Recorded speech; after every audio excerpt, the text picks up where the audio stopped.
Buen día, que tengan un bendecido día del Señor.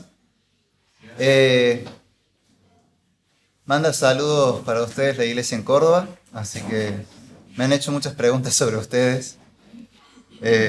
Así que bueno, traigo el mensajito. El mensaje de hoy tiene que ver con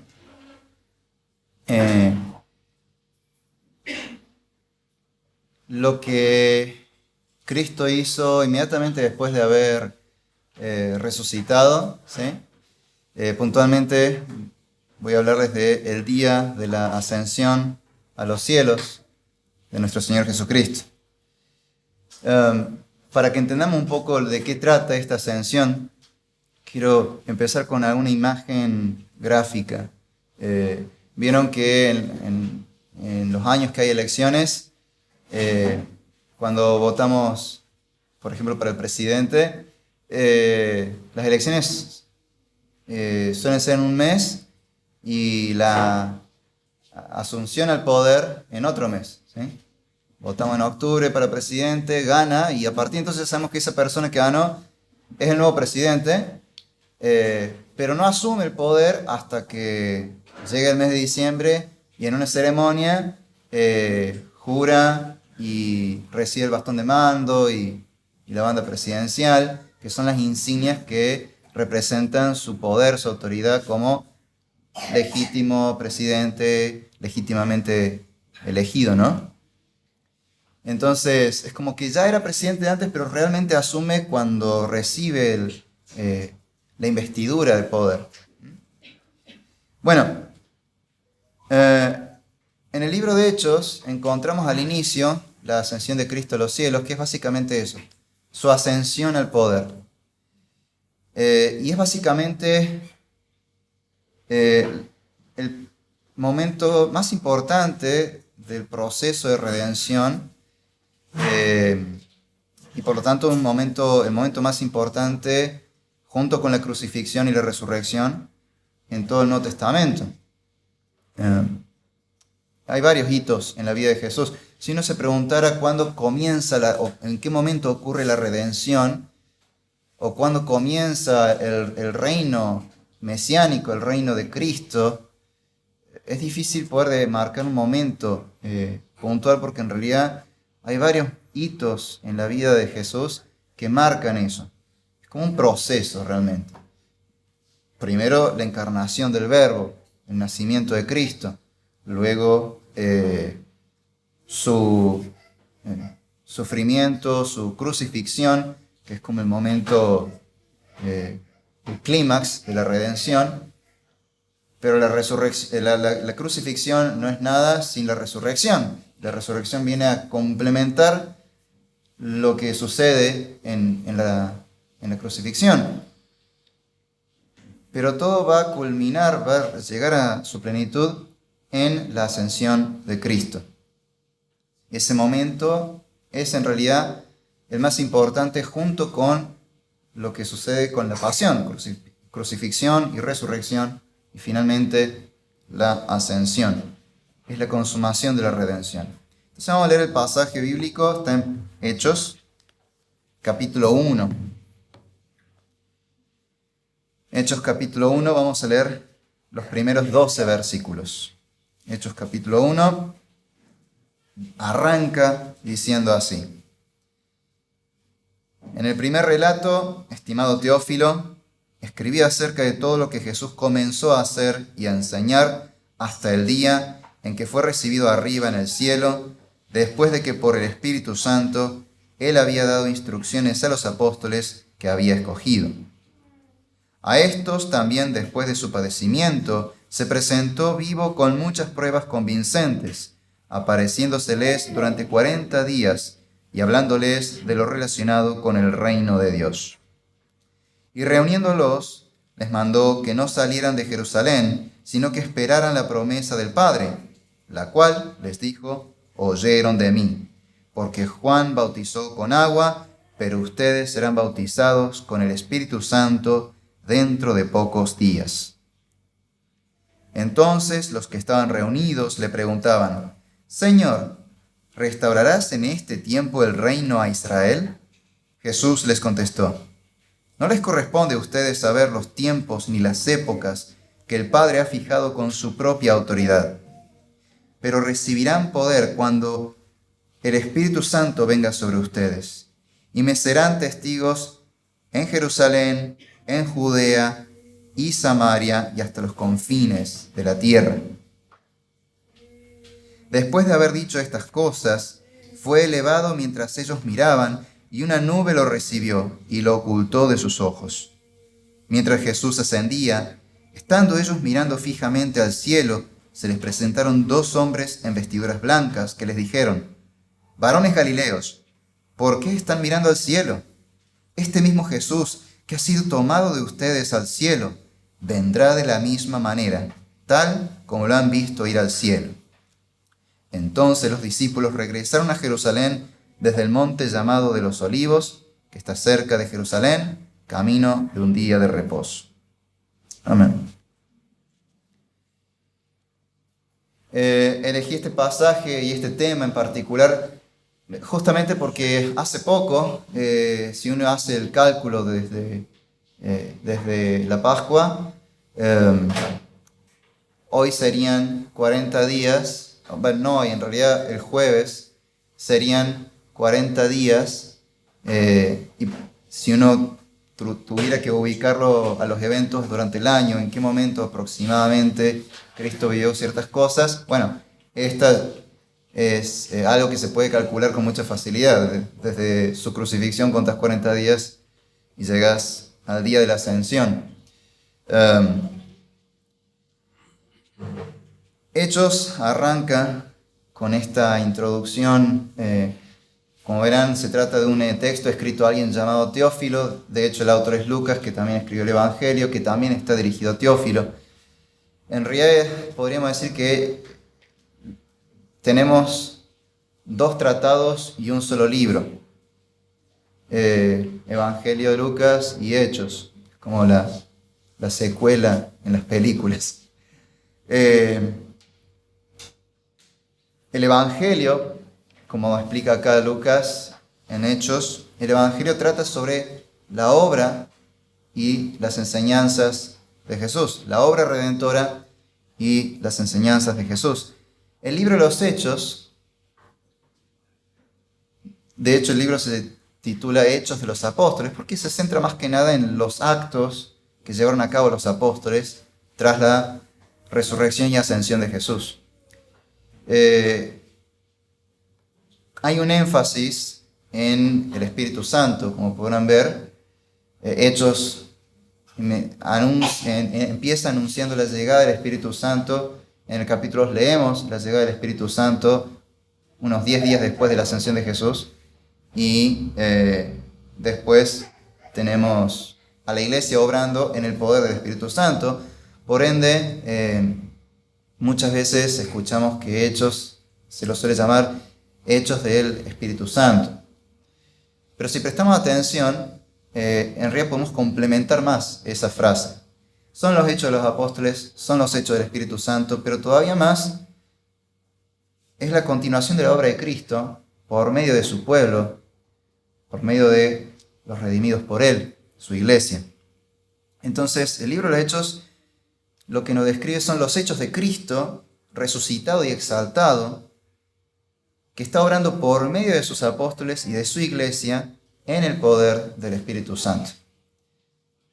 Es un título muy largo para ponerle el libro de los Hechos, obviamente, así que quedó bien que sea Hechos de los Apóstoles. Pero esa es la idea.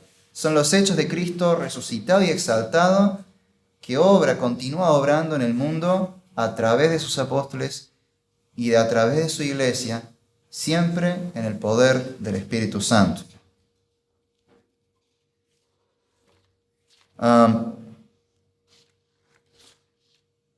Me acuerdo el año pasado cuando tomé en el seminario, en la maestría, la clase de la materia de Introducción al Nuevo Testamento, segunda parte, y tratamos el libro de Hechos. El profe nos habló de esta cuestión, y más o menos hay una nota que yo tomé de la clase que se las quería compartir, explicando esto.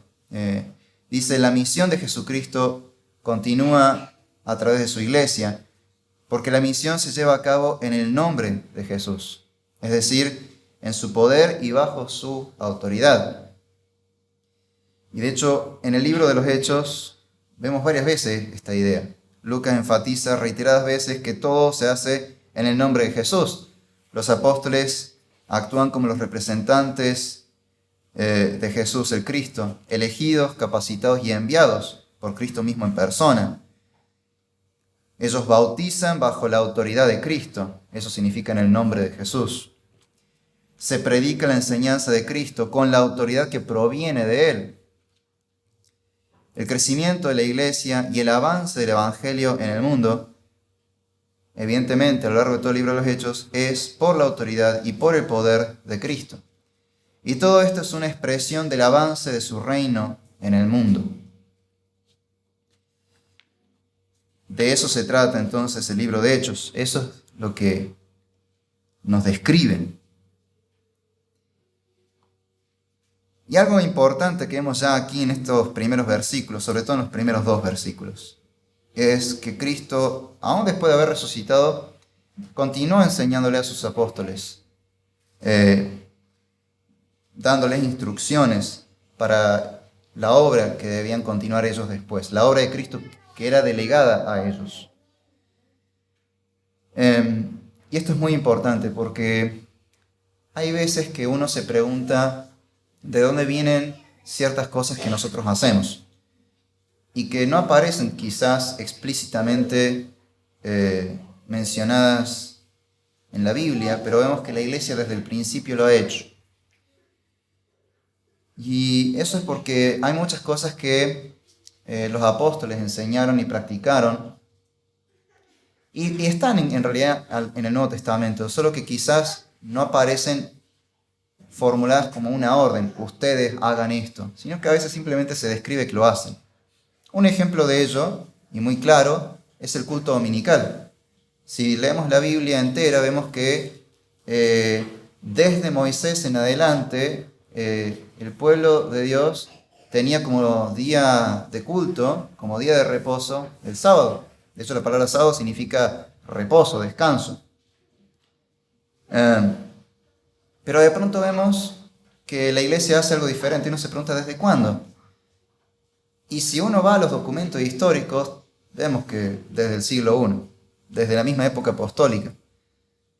Y en el Nuevo Testamento vemos eso. Sí, vemos a los apóstoles yendo a la sinagoga el sábado, pero también vemos a los apóstoles reuniéndose un día más, en el domingo, solamente los que eran creyentes en Cristo, para hablar específicamente de la enseñanza de Cristo. Y a lo largo de todo el siglo I vemos esa transición hasta que para fin del siglo I encontramos a los mismos discípulos de los apóstoles o contemporáneos de ellos, por lo tanto quizás algunos discípulos de Jesús mismo, escribiendo y describiendo cómo era la vida de la iglesia y diciendo nosotros nos reunimos en el día del Señor, que es el domingo, porque conmemoramos su resurrección, celebramos su resurrección y escuchamos la palabra que se transmite a través de los apóstoles y nos dan ánimo para obedecer al Señor. Y vemos eso ya en el primer siglo. Y uno lo ve en los documentos históricos extrabíblicos, pero también lo encuentra en Hechos, lo encuentra en Corintios, lo encuentra a lo largo de la Biblia, referencias a eso. Pero en ningún lado está formulado como mandamiento, ustedes a partir de ahora se reunirán el domingo. Sin embargo, vemos a los apóstoles haciéndolo. Y uno dice, ¿de dónde sacaron los apóstoles esto? Bueno, claramente hay cosas que Cristo les enseñó que no están en los evangelios, pero después los apóstoles lo transmitieron. Algunas cosas las entendieron en esos 40 días que Cristo se les estuvo apareciendo y enseñándole antes de su ascensión. Hay otras cosas que las vemos transmitidas a través de las epístolas. Hay un montón de cosas que decimos, ¿cómo rayos los apóstoles llegaron a sacar esa conclusión? Yo leo un pasaje del Antiguo Testamento, entiendo una cosa, pero acá veo a Pablo o a Pedro o a Juan o a Santiago diciendo otra que no es lo que yo me hubiera deducido naturalmente de leer el texto. ¿Cómo llegaron a esa conclusión? Simple, Cristo se los enseñó así y ellos lo transmiten en las epístolas o en el libro de Hechos, en sus discursos y en sus mismos actos. Esto es muy importante porque vemos que la tradición apostólica es el depósito fiel de las enseñanzas de Cristo. Y es muy importante que nosotros recordemos que no podemos hacer nada, la iglesia no puede hacer nada que no esté ordenado en la Biblia, que no esté, y para saber si está ordenado tenemos que fijarnos qué es lo que nos enseñaron los apóstoles y qué es lo que la iglesia, por lo tanto, ha recibido, ha creído, ha practicado y ha sostenido fielmente a lo largo del tiempo. A veces a los reformados, a los evangélicos en general, nos suelen acusar erróneamente de haber traído como una división en la iglesia en la época de la Reforma. Y en realidad tenemos que entender que nunca fue la intención de los reformadores producir una división, sino reformar la iglesia, o sea, hacerla regresar a su forma original. Porque hubo un tiempo en que la iglesia se había corrompido, se había desviado. No totalmente, había cosas que se preservaban, pero había que limpiar, purificar a la iglesia de lo que no era parte del depósito fiel de las enseñanzas de Cristo. No todos les gustó la idea de la reforma y bueno, eso produjo un cisma. Pero nunca fue la intención nuestra provocar una división. Y los evangélicos nos caracterizamos por muchas veces querer repetir la frase de que queremos vivir fielmente a las enseñanzas de Cristo y tenemos esta idea de siempre seguir el modelo de la iglesia primitiva. Y lo hacemos. Pero a veces, si no somos muy atentos a este depósito fiel de las enseñanzas de Cristo, a veces terminamos innovando cosas. Gracias a Dios no es el caso nuestro porque tenemos esta idea de iglesia reformada, siempre reformándose, o sea, siempre vigilante de no desviarse. Y eso nos mantiene bien cerca de las enseñanzas fieles de Cristo. Pero a veces pasa que tenemos la buena intención de seguir el modelo de la iglesia primitiva y en realidad terminamos innovando y creando algo que realmente nunca fue enseñado ni ordenado por Cristo ni por los apóstoles. Entonces, tenemos que tener el discernimiento de decir, bueno, a ver, ¿qué dice la Biblia realmente y cómo es que la iglesia lo ha entendido y practicado de manera fiel a lo largo del tiempo? Tengo que estar vigilante de que lo que yo creo que dice acá la Escritura realmente lo diga. Si de pronto es algo que nadie en la historia del cristianismo lo ha practicado, claramente soy yo el que está errado. Claramente soy yo el que está inventando algo nuevo. Eso es algo que uno tiene que prestar atención. Centrándonos ya en este día 40, en la ascensión, el día de la ascensión de Cristo, es interesante que todo esto ocurre justamente de camino a otra festividad después de la Pascua, que es Pentecostés, que ocurre precisamente 10 días después de la ascensión de Jesús. Pentecostés se llama Pentecostés porque ocurre 50 días después de la Pascua, ¿sí? Pentecostés significa 50º día, o en un castellano más criollo, día 50. Y es una fiesta que que el Señor le había ordenado al pueblo de Israel por medio de Moisés, para que de una manera muy particular Dios le había ordenado a su pueblo que contara desde la Pascua, desde el segundo día de la Pascua, empezar a contar los días, 50 días. Durante cada día, en realidad, esta fiesta tiene que ver con las cosechas, de hecho, los primeros frutos de la cosecha. Por ende, al Pentecostés también se lo suele mencionar en la Biblia con otro nombre, que es fiesta de las primicias. Son los primeros frutos de la cosecha. Lo que se hacía era contar los días e ir separando las gavillas y traer una ofrenda. Cuando llega el día 50 se traía una ofrenda al templo y se hacía toda una celebración. Particularmente podemos leer esto en Levítico 23. A partir del versículo 9 se empieza a describir los detalles de estos días que se van contando inmediatamente después del primer día de la Pascua. Pero vamos a leer en el versículo 15 y 16, que habla puntualmente de Pentecostés, del día 50. En el Levítico 23, versículo 15, dice: contarán desde el día que sigue al día de reposo, o sea, al día de la Pascua, desde el día en que trajeron la gavilla de la ofrenda mecida, contarán 7 semanas completas. 7 semanas completas son 49 días. Contarán 50 días, o sea, lo que van a hacer, la celebración vendrá al día siguiente de estas 7 semanas. Contarán 50 días hasta el día siguiente, al séptimo día de reposo. Entonces presentarán una ofrenda de espiga tierna al Señor. Eso tiene que ver, ahí es donde se ordena, digamos, la celebración del Pentecostés. Es una fiesta que se celebra como gratitud al Señor por los primeros frutos de la cosecha, pero también tiene que ver con un momento muy particular en la historia del pueblo de Israel, porque hubo un evento en el pueblo que ocurrió justo en ese día 50, que es la entrega de los 10 mandamientos, la entrega de la ley. Y hay un paralelo entre lo que ocurre en el Sinaí y lo que ocurrirá unos días después en Pentecostés, en el tiempo de los apóstoles. Porque básicamente lo que ocurre en Pentecostés es que Dios al enviar su Espíritu Santo a nosotros, lo que, digamos, recibimos no es la ley, sino el Espíritu Santo. Pero el Espíritu Santo lo que hace es poner su palabra, la palabra de Dios, en nuestros corazones, para que obedezcamos naturalmente al Señor.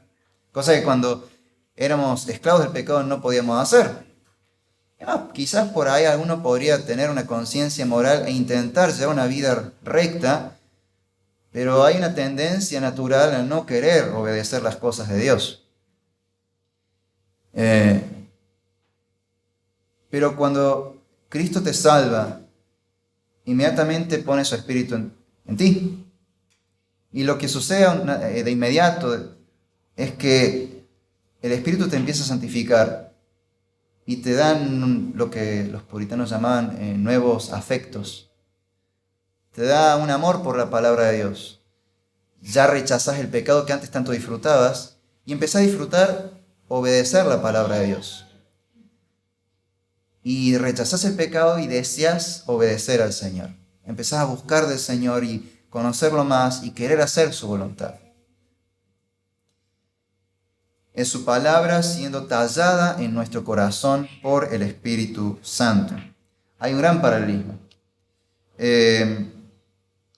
Por eso es curioso que todo este pasaje, lo que ocurre acá en Hechos 1, es básicamente una preparación para lo que se viene en Pentecostés.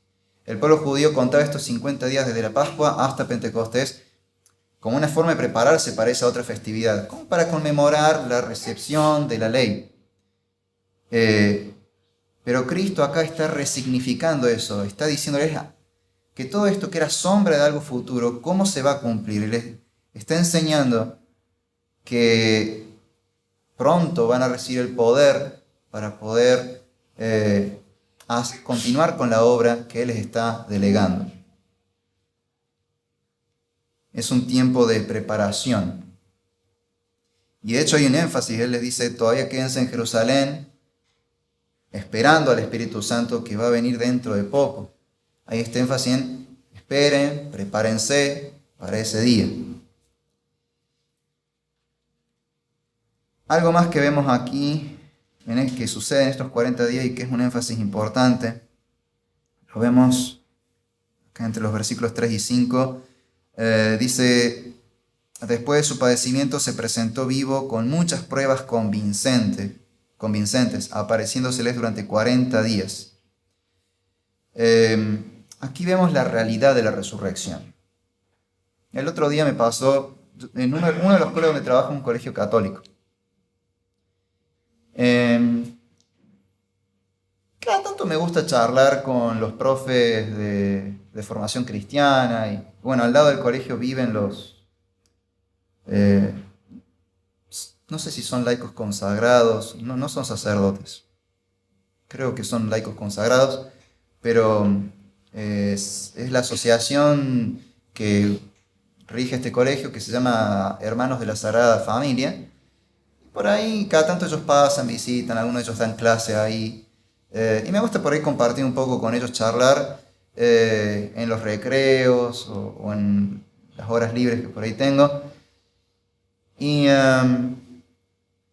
me llama la atención algunas cosas que escucho de ellos, donde digo, che, pero te has estudiado teología, te dedicas a la vida consagrada, pero tenés menos fe que un ateo. O sea, a veces pasa eso. Hubo un día, hace muy poquito, que algo hablaban ellos de un curso y cómo no había interés en los chicos de leer la Biblia. Y en un momento cuentan de una anécdota, algo que había pasado en clase, durante una clase referida a la Pascua, y el profe cuenta que lo que les dijo a los chicos en respuesta a una pregunta fue, bueno, si resucitó o no resucitó no es importante. ¿Cómo que no es importante? Vamos a 1 Corintios. Fue como que no me hizo cortocircuito la cabeza. ¿Cómo que si resucitó o no resucitó no es importante? Cambia todo. De modo que sí es importante. Es un elemento fundamental. Si no está eso, se modifica toda la fe. Y es interesante que aquí Hechos enfatiza la idea de que Cristo realmente resucitó. Durante 40 días se les apareció a los discípulos y les estuvo dando pruebas irrefutables de su resurrección. Y podemos pensar en el Evangelio de Juan cuando se menciona a Tomás el incrédulo. Y que al final, bueno, tocó, metió el dedo y creyó. Y la famosa frase de Jesús, bienaventurados los que no vieron y aún así creyeron. Pero él aún así les estuvo dando esas pruebas irrefutables. Vemos que comió con ellos. Los evangelios muchas veces cuentan esto de lo que pasó después y cómo él pasaba el tiempo con ellos como un ser humano más. Y lo veían comer y se dan cuenta que no era un espejismo, una ilusión.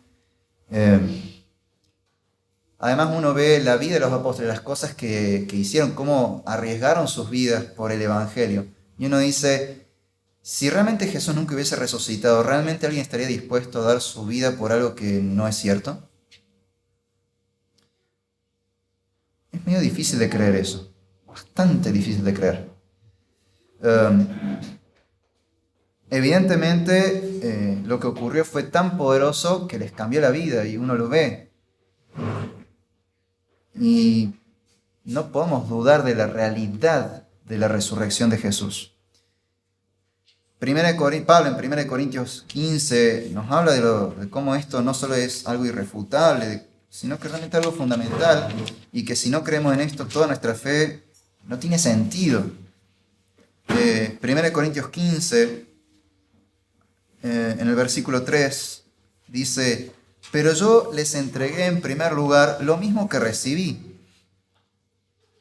que Cristo murió por nuestros pecados conforme a las Escrituras, que fue sepultado y que resucitó al tercer día conforme a las Escrituras, que se apareció a Cefas y después a los 12, luego se apareció a más de 500 hermanos a la vez, la mayoría de los cuales viven aún, pero algunos ya duermen, o sea, algunos ya han fallecido, pero la mayoría viven aún. Después se apareció a Jacobo, el hermano del Señor, luego a todos los apóstoles, y al último de todos, como a uno nacido fuera de tiempo, se me apareció también a mí. O sea, hay testigos oculares de la resurrección.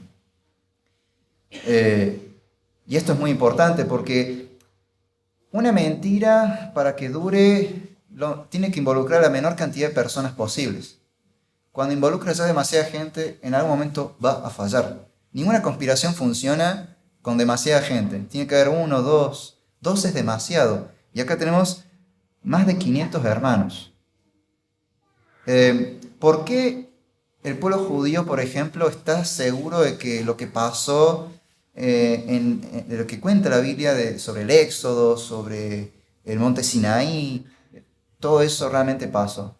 El pueblo judío te va a decir, Y muy simple, fuimos testigos de eso. Éramos 6.000 personas al pie del monte Sinaí, viendo una manifestación de Dios y escuchando la voz de Dios diciéndonos los 10 mandamientos.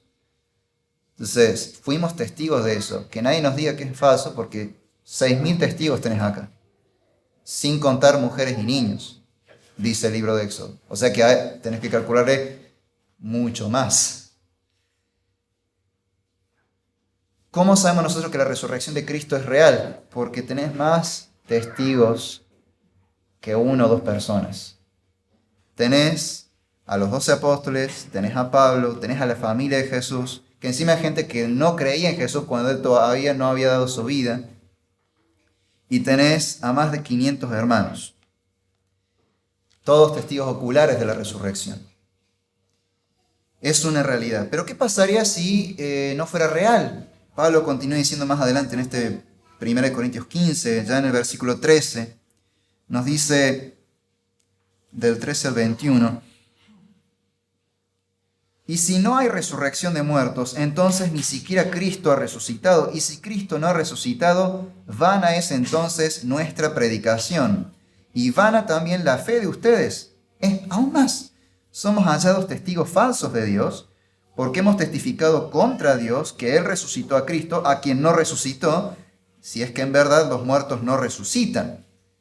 Porque si los muertos no resucitan, entonces ni siquiera Cristo ha resucitado. Y si Cristo no ha resucitado, la fe de ustedes es falsa. Todavía están en sus pecados. Entonces también los que han dormido en Cristo, o sea, los que han muerto teniendo fe en Cristo, están perdidos.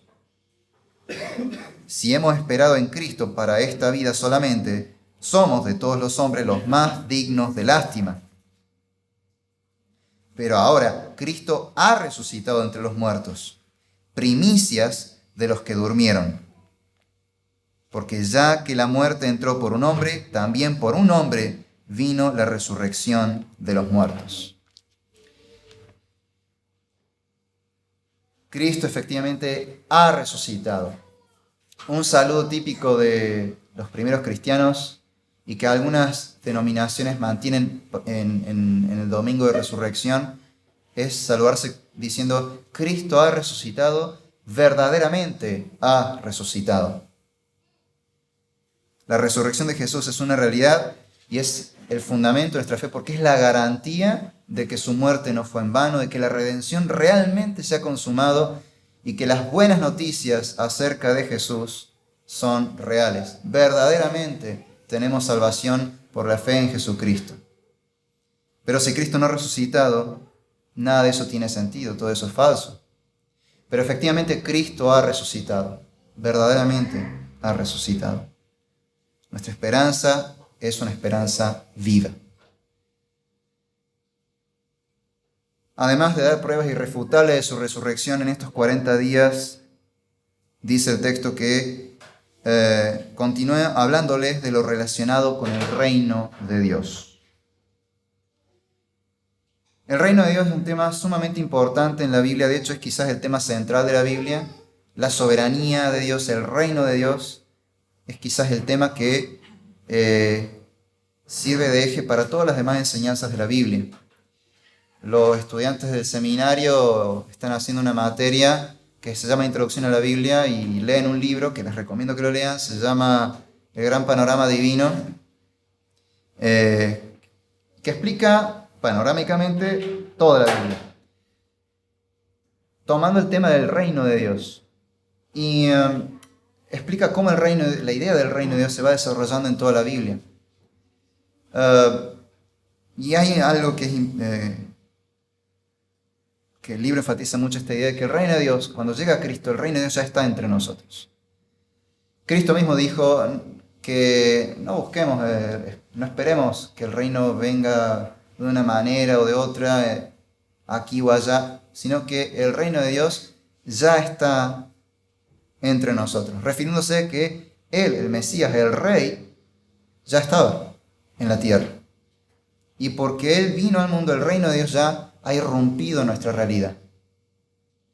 Pero al mismo tiempo, ese reino no se encuentra consumado, no ha llegado a su plenitud, a su perfección. Falta todavía. Eso sucederá cuando Él vuelva en gloria. Entonces hay una suerte de tensión entre que el reino ya está, pero todavía no plenamente. De hecho, un teólogo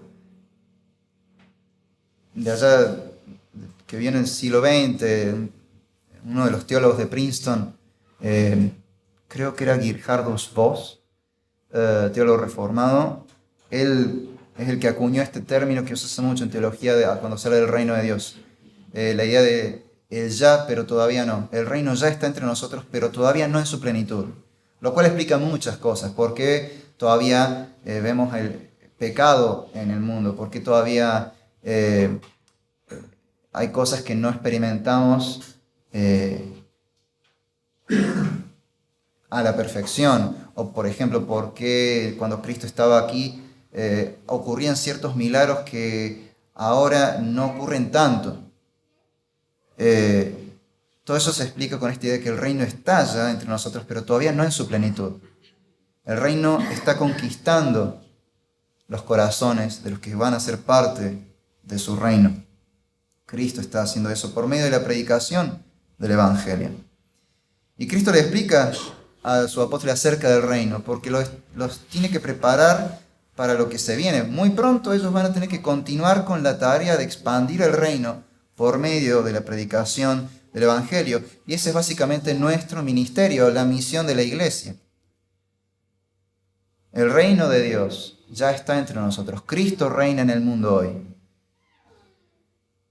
Y reina de una manera muy especial en su iglesia.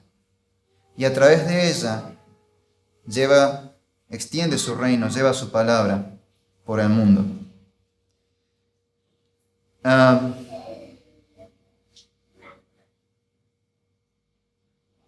Anoté un versículo y no sé por qué lo anoté. Vamos a Juan capítulo 16. No sé por qué anoté esto. Juan 16, 12.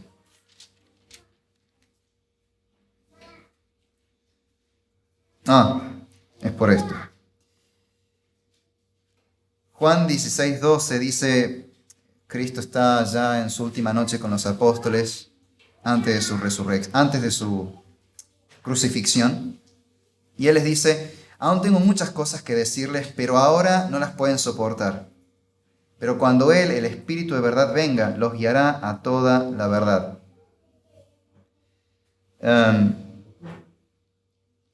Vemos que incluso después de resucitar siguió enseñándoles muchas cosas. Pero efectivamente el pueblo va a poder obrar y entender la Escritura, esa plenitud, a medida que es enseñado por el Espíritu Santo. Cristo entonces les enseña acerca del reino, pero más que nada les dice que esperan al Espíritu Santo. Les da esa promesa del Espíritu Santo. Y esto lo conecto con el siguiente punto. En este pasaje se enfatiza también esa promesa de que Cristo enviará al Espíritu Santo. Si vemos al versículos 4 y 5, dice que Él los mandó que no salieran de Jerusalén, sino que esperaran la promesa del Padre. ¿Cuál era esa promesa? De enviar al Espíritu Santo, la cual oyeron de mí, porque Juan bautizó con agua, pero ustedes serán bautizados con el Espíritu Santo dentro de pocos días. Hay varios momentos en el Evangelio donde vemos esta promesa siendo anunciada. En realidad, de hecho, fue anunciada ya incluso en el Antiguo Testamento. Vemos en profetas como Ezequiel o Jeremías anunciando el nuevo pacto, y siempre que anuncian el nuevo pacto mencionan un lavamiento por agua, una purificación de una presencia de Dios que viene en el hombre a escribir la palabra de Dios en nuestros corazones, a santificarnos. Está anunciando la llegada del Espíritu Santo. Profetas como Joel describen cómo será el día en que llegue el Espíritu Santo. De hecho, cuando sucede, Pedro cita ese pasaje.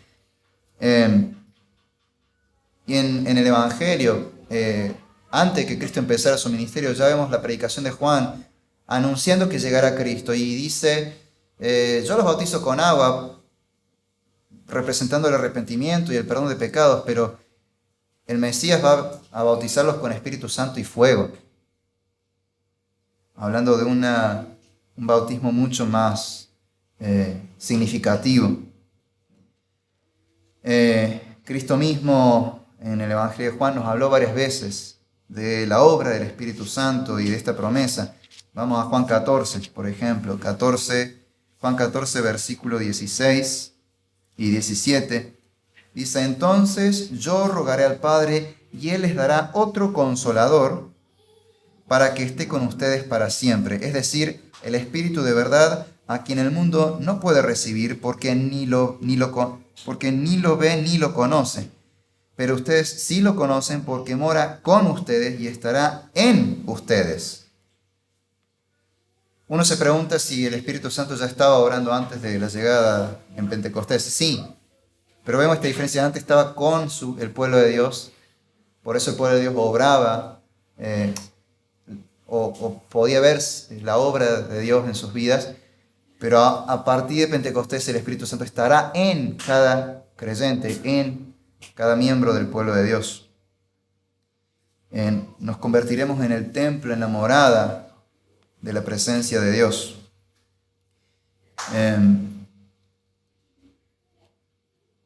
Más adelante, en el capítulo 16, en el versículo 7, Jesús vuelve a tocar el tema de la promesa del Espíritu Santo y dice: pero yo les digo la verdad, les conviene que yo me vaya, porque si no me voy, el Consolador no vendrá a ustedes, pero si me voy, se lo enviaré. Y cuando Él venga, convencerá al mundo de pecado, de justicia y de juicio. De pecado porque no creen en mí, de justicia porque yo voy al Padre y ustedes no me verán más, y de juicio porque el príncipe de este mundo ha sido juzgado. Básicamente, el Espíritu Santo va a confirmar la obra de Cristo. Nos va a dar la convicción del pecado, nos va a llevar al arrepentimiento, nos va a llevar a tener la fe en Cristo, nos va a llevar hacia el camino de la salvación.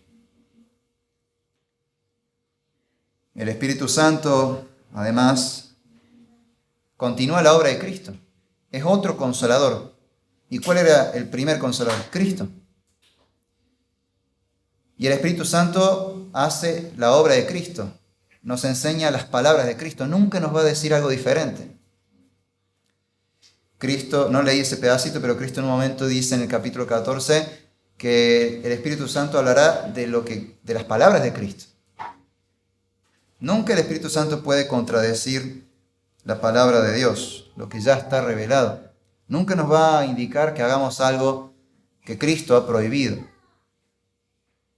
A veces escuchamos gente que dice que está en algún pecado y dice: no, pero yo le pregunté a Dios, oré y cada vez recibí la respuesta que Dios quiere que yo siga haciendo esto. No hay forma.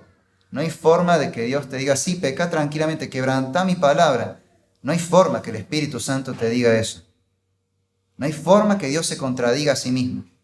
No hay forma que Él se niegue a sí mismo y vaya en contra de su carácter y de su propia voluntad.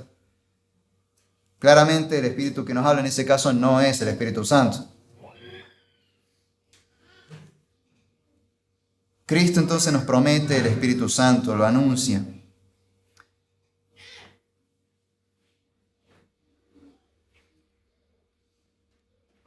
Hacia el final del Evangelio de Lucas, Lucas termina haciendo una pequeña un resumen de lo mismo con lo que empieza el libro de Hechos. Y hay una frase, termina con una frase que me gusta mucho. Dice que después de la ascensión de Jesús, los apóstoles volvieron con gozo. Y uno se pregunta por qué. La promesa de que Cristo le está haciendo a su pueblo realmente es algo que es motivo de gozo. Porque sabemos que no estamos solos. No es que Cristo se va y nos deja huérfanos y nos deja nuestra suerte y arréglensela solos. Ya les enseñé 3 años, encima les enseñé 40 días más después, ya, bueno, si no entendieron, Lola. No, Él está con nosotros. No, se va dejándonos la promesa de: pero yo estoy con ustedes todos los días hasta el fin del mundo. ¿Cómo, Señor? Porque yo vengo a morar en ustedes por medio del Espíritu Santo que les envía. Por eso se fueron con gozo, sabían que no estaban solos, sabían que no estaban librados a su propia suerte. Estaban en las manos de Dios. Y nosotros también. Y podemos gozarnos. Todavía más, porque no es que estamos esperando la promesa, ya llegó la promesa. El Espíritu Santo ya está en nosotros si es que hemos creído en Jesucristo.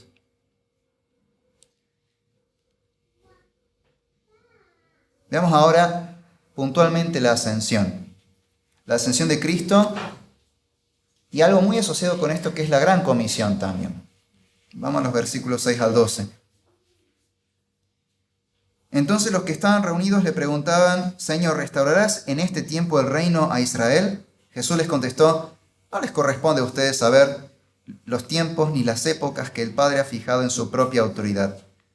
Pero recibirán poder cuando el Espíritu Santo venga sobre ustedes, y serán mis testigos en Jerusalén, en toda Judea y Samaria y hasta los confines de la tierra.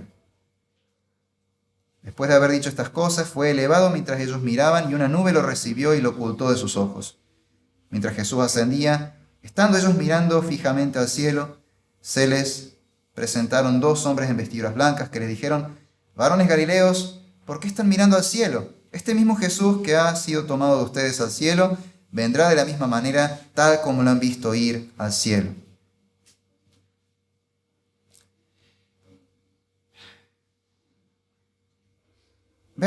Lo primero que vemos en esa pregunta que le hacen los apóstoles sobre el reino, sería una baja teología del reino. Es decir, un entendimiento pobre, incompleto del reino de Dios. Recordemos que el pueblo de Israel veía en la Escritura que cada vez que Dios hablaba de la llegada del Mesías, decía cosas muy diferentes.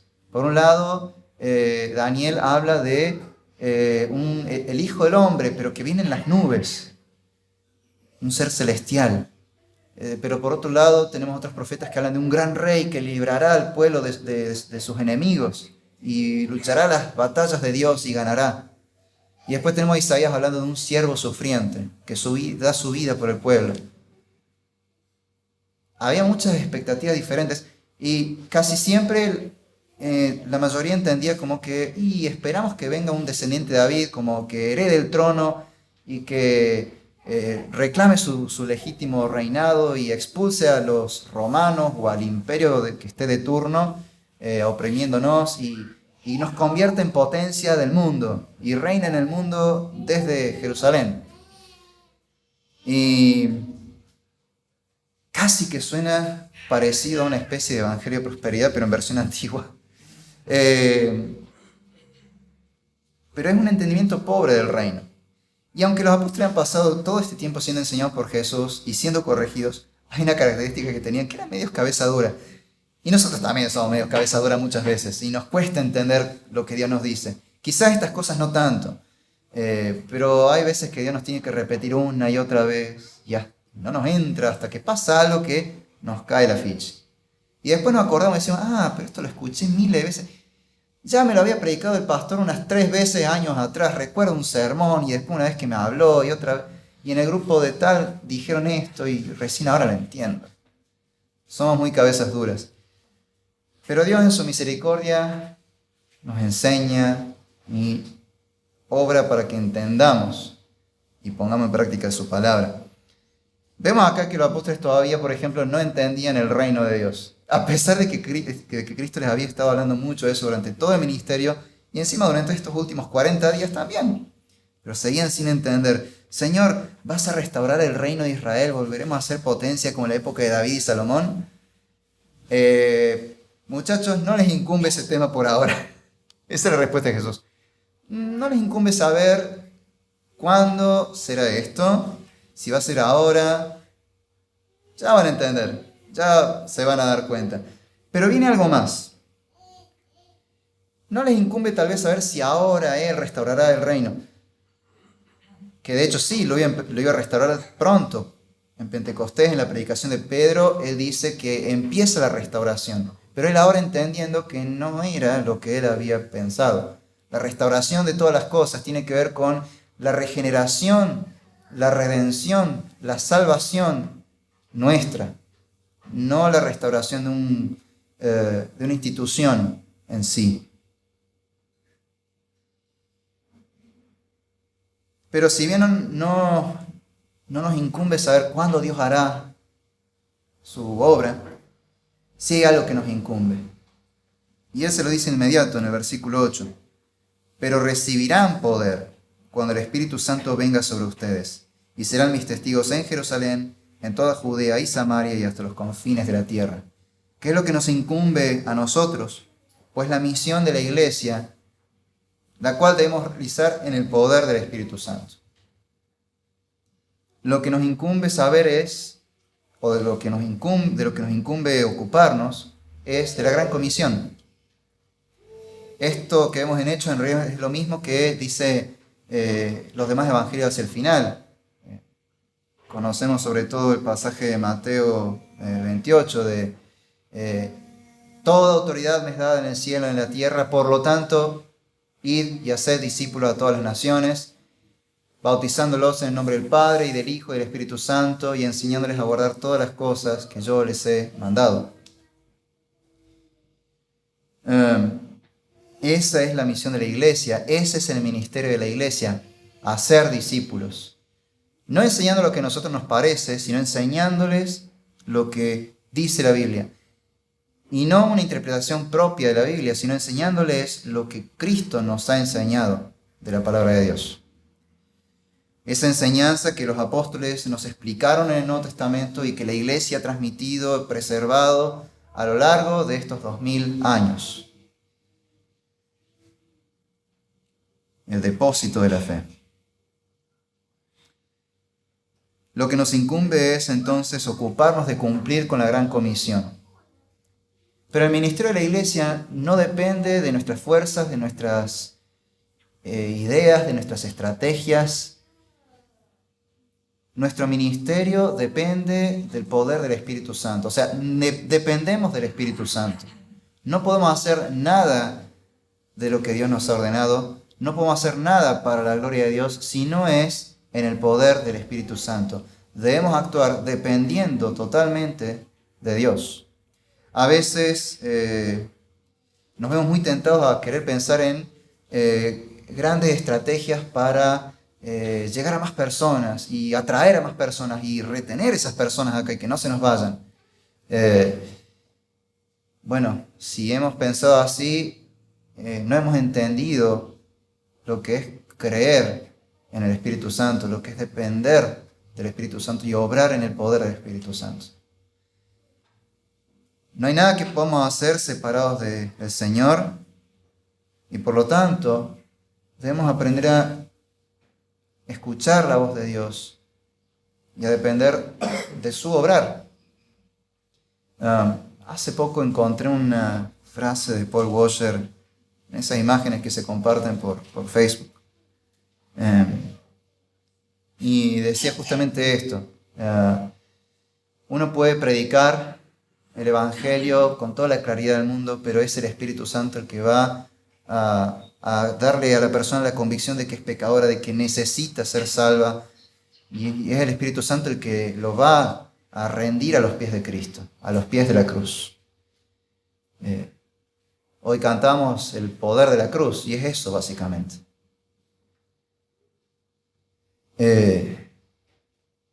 No importa cuán estratega, cuán carismático, cuán buena labia tenga, no es mi obra, no depende de mí. Yo tengo que cumplir con lo que Dios me ha encomendado, pero la obra en definitiva la hace Dios. Y lo que yo haga no tengo que hacerlo pensando en mis ideas, dependiendo de mis ideas y estrategias. Tengo que depender de Dios, tengo que confiar en Dios y descansar en Él y esperar en Él. Y la verdad que eso es un buen consuelo para nosotros, un alivio, porque muchas veces nos podemos frustrar si ponemos un esfuerzo desmedido pensando que las cosas realmente dependen de nosotros cuando no es así.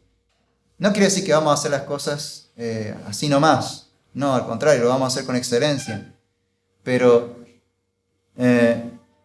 sabiendo que en definitiva la obra es de Dios, no vamos a sentir esa frustración devastadora de decir, uy, fallé.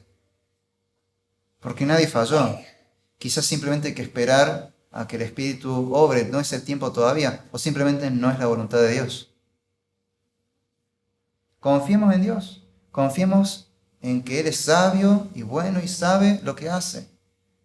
A veces no entendemos lo que sucede a nuestro alrededor, pero si obramos dependiendo de nuestro Señor, confiando en Él, no tenemos por qué afligirnos tanto.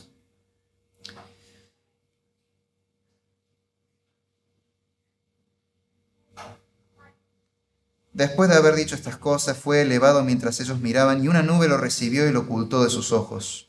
Mientras Jesús ascendía, estando ellos mirando fijamente al cielo, se les presentaron dos hombres en vestiduras blancas que les dijeron: varones galileos, ¿por qué están mirando al cielo? Este mismo Dios que ha sido tomado de ustedes al cielo vendrá de la misma manera, tal como lo han visto ir al cielo. Entonces los discípulos regresaron a Jerusalén desde el monte llamado de los Olivos, que está cerca de Jerusalén, camino de un día de reposo. ¿Qué significa la ascensión de Jesús al cielo? Es su ascenso al poder. Cristo es el Rey. En el bautismo Él fue ungido como Mesías, como el Rey, escogido por Dios. Pero su ascenso al poder se da recién cuando sube a los cielos. Esto ya lo anunciaba el profeta Daniel en una visión que tuvo. Vamos a Daniel capítulo 7.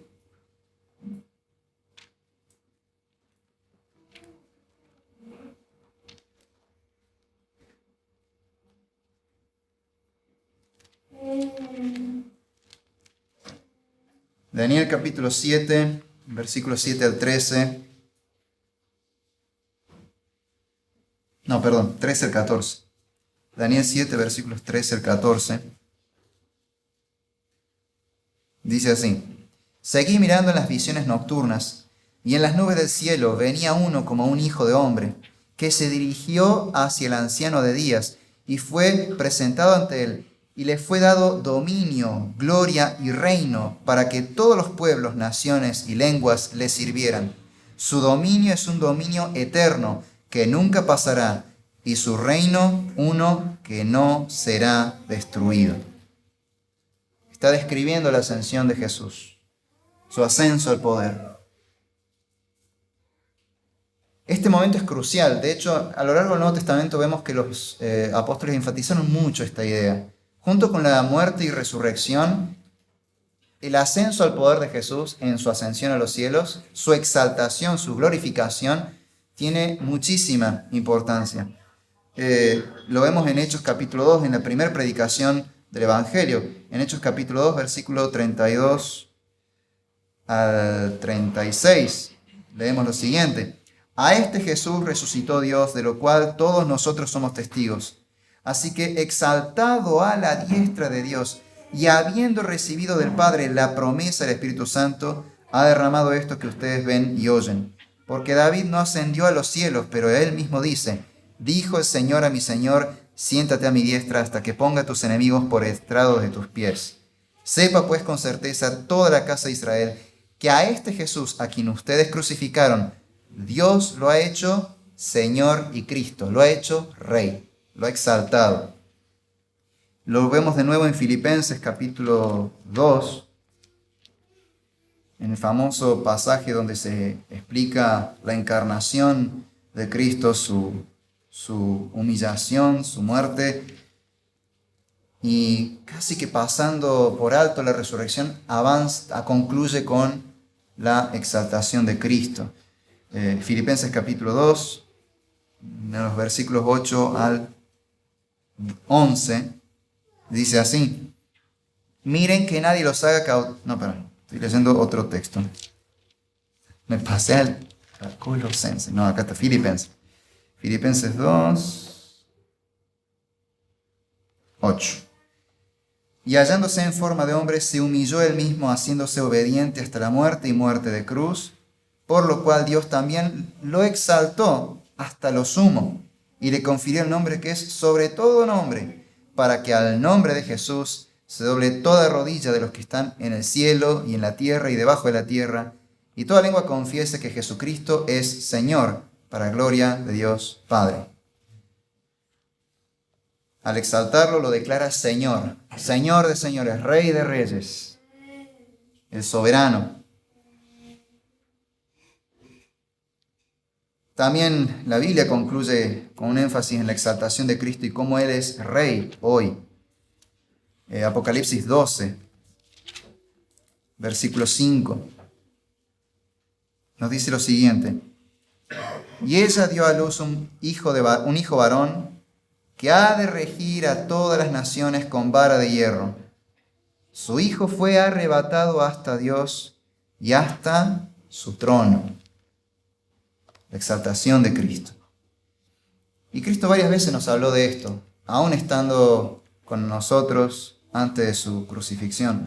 De hecho, fue algo que Él enfatizó mucho en su última noche con los apóstoles antes de ser arrestado y crucificado. Vamos a ver algunos pasajes de Juan. Juan 13:1.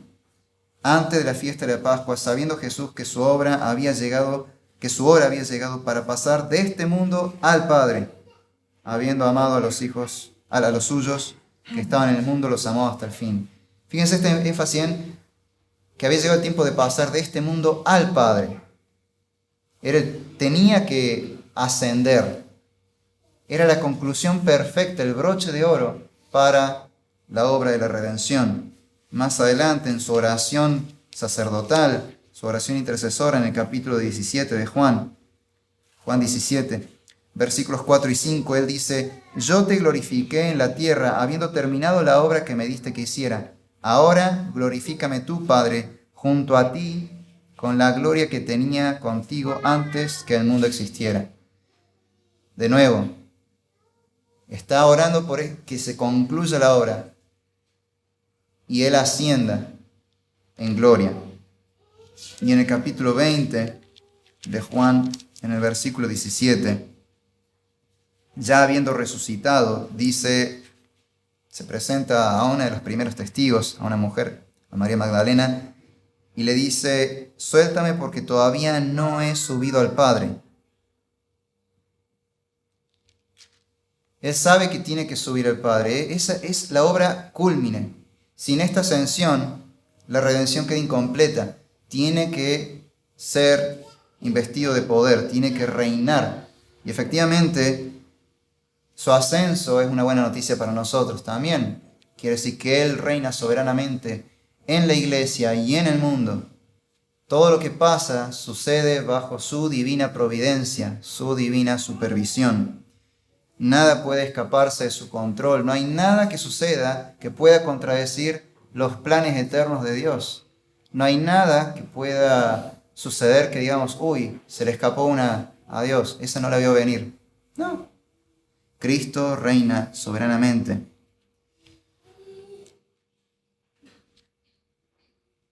Y junto con esto, con su ascensión, hay otra promesa. Aparte de la promesa del Espíritu Santo, tenemos otra promesa, que es la promesa de su segunda venida. Término teológico: parusía, su manifestación gloriosa.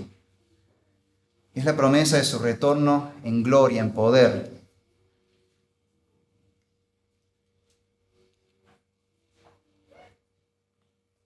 Se aparecen estos dos ángeles que les dicen a los discípulos: ¿qué hacen mirando? Él va a volver. Así lo vieron subir, así va a volver. No va a volver de ninguna otra forma. Cada tanto aparece alguna que otra secta pensando que la segunda venida de Cristo es una especie de reencarnación de Jesús. Me acuerdo que hace unas décadas hubo en Estados Unidos una secta llamada de los Davidianos. Hasta se hizo una película que la deben haber visto. David Koresh. Gracias. Hay una película, si les gustan las películas pueden ver esa. Trata sobre este tipo que creía que él decía: yo soy Jesús. Y lo más loco es que la gente le creía. La gente creía que él era la segunda venida. Y bueno, era medio terrorista, una cosa medio rara, anarquista. Terminaron todos muertos, básicamente. Quebrantaron varias leyes, eran un peligro, estaban armados y cayó el ejército. Y bueno, ya saben cómo es Estados Unidos cuando cae con el ejército, sin piedad. Primero disparan, después preguntan si quieren. Bueno, Cristo va a volver como ascendió, como se fue. no esperemos otro tipo de manifestación.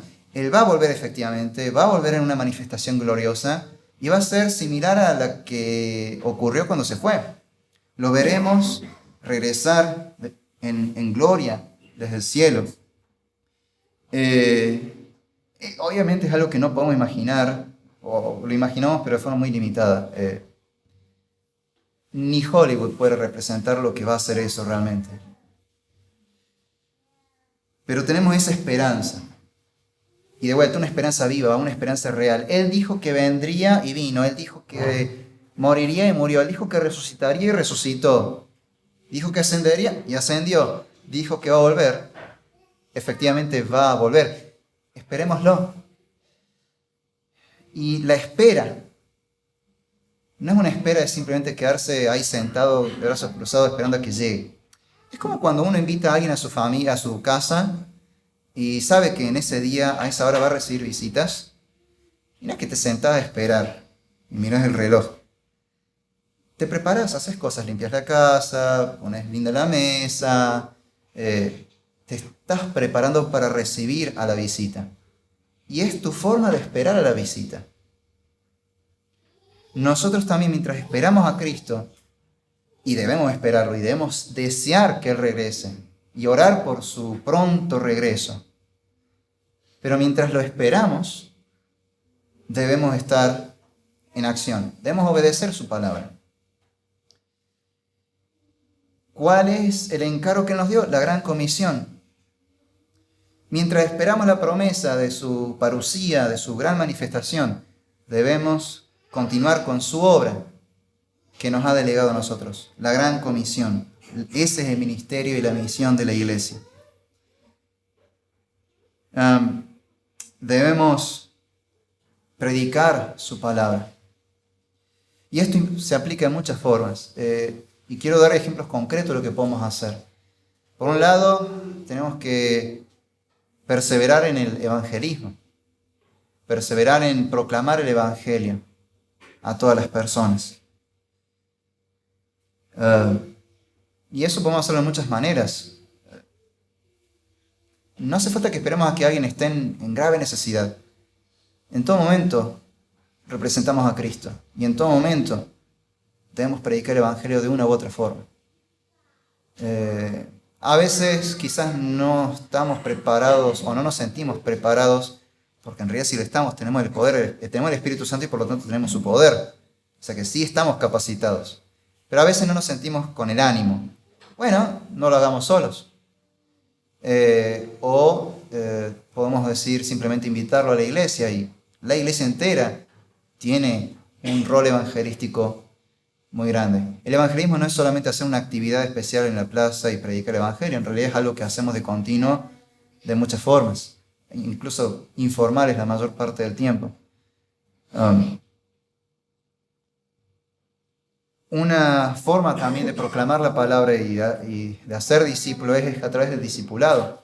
Y acá tenemos varios espacios de aprendizaje. Está el grupo de los miércoles,